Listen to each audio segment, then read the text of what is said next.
अस्सलाम वालेकुम दोस्तों, आप लोगों के लिए ब्रेकिंग न्यूज यह है कि ऑस्ट्रेलियाई ऑलराउंडर जेम्स फोकनर ने पाकिस्तान सुपर लीग छोड़ दी है। और उन्होंने पाकिस्तान सुपर लीग छोड़ते हुए ट्विटर पे 2 ट्वीट्स किए हैं जिसमें उन्होंने कहा है कि जी उनको बड़ा दुख हो रहा है कि वो पाकिस्तान सुपर लीग छोड़ के जा रहे हैं। वो 2 मैचेस वो यहां मजीद खेलना चाहते थे, लेकिन उनके साथ मुसलसल झूठ बोला गया। पाकिस्तान सुपर लीग की इंतजामिया और पीसीबी की इंतजामिया ने उनके साथ अच्छा सलूक नहीं किया गया, उनके साथ जिल्लत अमेज सलूक हुआ। लेकिन भाईजान बात ये नहीं है, असल खबर मैं आपको बताता हूं कि हुआ क्या है।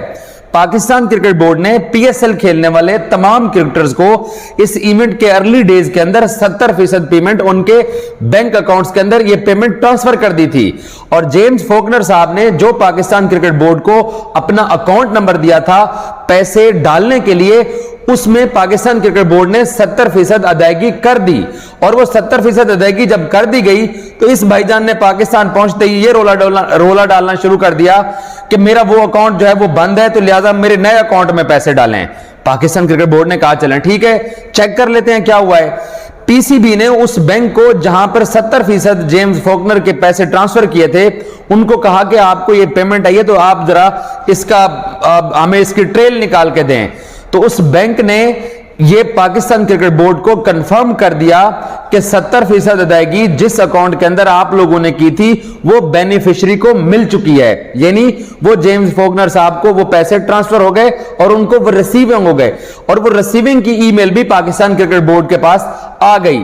तो पीसीबी ने इसे कहा कि चलें आप वो रकम रिवर्स कर दें, हम आपको नए अकाउंट में आपकी पेमेंट आपकी दोबारा डाल देते हैं। लेकिन इस भाई साहब ने इनकार कर दिया और नया अकाउंट नंबर नहीं दिया और ब्लैकमेल करना शुरू कर दिया। और कल रात जो 246 रन क्वेटा ने यहां खाए हैं मुल्तान सुल्तान के खिलाफ, उसमें ये भाई साहब होटल से स्टेडियम ही नहीं आए।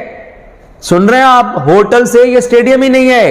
एक तो जो बैंक अकाउंट दिया उसके अंदर पैसे ट्रांसफर हो गए और वो बेनिफिशियरी को मिल गए, बैंक ने ईमेल पे तस्दीक कर दी।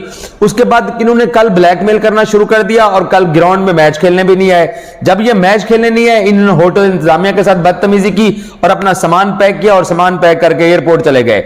वहां जाकर इमिग्रेशन के अमले के साथ लड़ते रहे। पाकिस्तान क्रिकेट बोर्ड ने इस मामले का फौरी तौर पर नोटिस लिया है। पीसीबी ने एक मुख्तसर प्रेस रिलीज किया जिसमें कहा गया कि क्वेटा ग्लैडिएटर और पाकिस्तान क्रिकेट बोर्ड ने जेम्स फोकनर के जो इल्जामात हैं, इन इल्जामात को अफसोसनाक अंदाज के अंदर इन इल्जामात को लिया है। और ये जो गुमराहकुन इल्जामात लगाए गए हैं, इन पर पाकिस्तान क्रिकेट बोर्ड थोड़ी देर तक अपना तफसीली बयान भी जारी कर देगा। लेकिन तफसीलात वही हैं जो मैं आपको बता रहा हूं। यहां तक भी बात अब वाज़ेह हो चुकी है कि इमिग्रेशन के अमले के साथ इन्होंने बदतमीजी की, होटल इंतजामिया के साथ बदतमीजी की, क्वेटा ग्लैडिएटर की इंतजामिया के साथ जो 245 रन क्वेटा ने खाए हैं, ये तो भाई साहब स्टेडियम में आकर बॉलिंग करवाने को तैयार नहीं थे और ये होटल बैठे रहे टीम के साथ। ये स्टेडियम ही नहीं है। और ये खबर जो है क्वेटा ने भी पहले छुपा के रखी क्योंकि मामला चल रहे थे। इनको समझाया जा रहा था कि जिस अकाउंट के अंदर आपने पैसे पहले तलब किए थे वहां पर पैसे ट्रांसफर हो गए हैं, और जब पेमेंट एक मरतबा ट्रांसफर हो गई है तो बैंक कह रहा है कि जी बेनिफिशियरी के पास पैसे चले गए हैं। और जब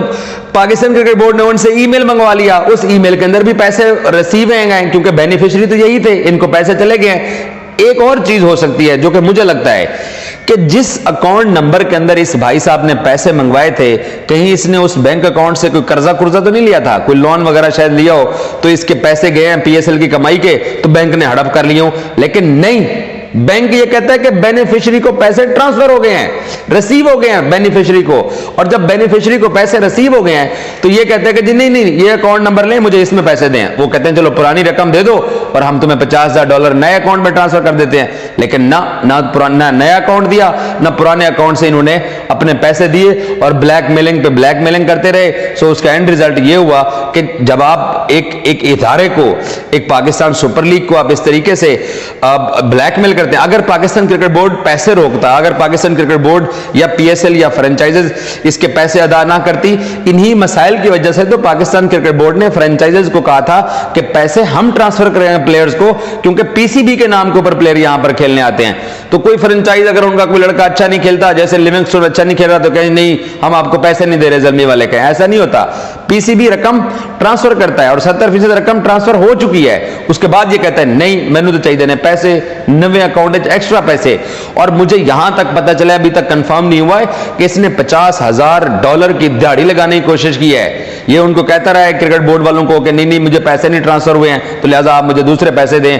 तो ये दिहाड़ी के चक्करों में, फ्रॉड के चक्करों में भाईजान रंगे हाथों पकड़े गए हैं और उसके बाद इन्होंने अपना बोरिया बिस्तरा समेटा और जाकर इमिग्रेशन वालों के साथ भी लड़ लुड़ के, क्योंकि रैपिड टेस्ट सही होता है तो किसी भी मुल्क में ट्रैवल करने के लिए, पता नहीं इन्होंने वहां जाके क्या रोला डाला है। सो ये पाकिस्तान से चले गए हैं। पाकिस्तान क्रिकेट बोर्ड अपना ऑफिशियल स्टेटमेंट इसके ऊपर थोड़ी देर बाद जारी करेगा, लेकिन फौरी तौर पर मेरे पास जो अपडेट थी मैंने आपसे वो शेयर कर दिया। Thank you.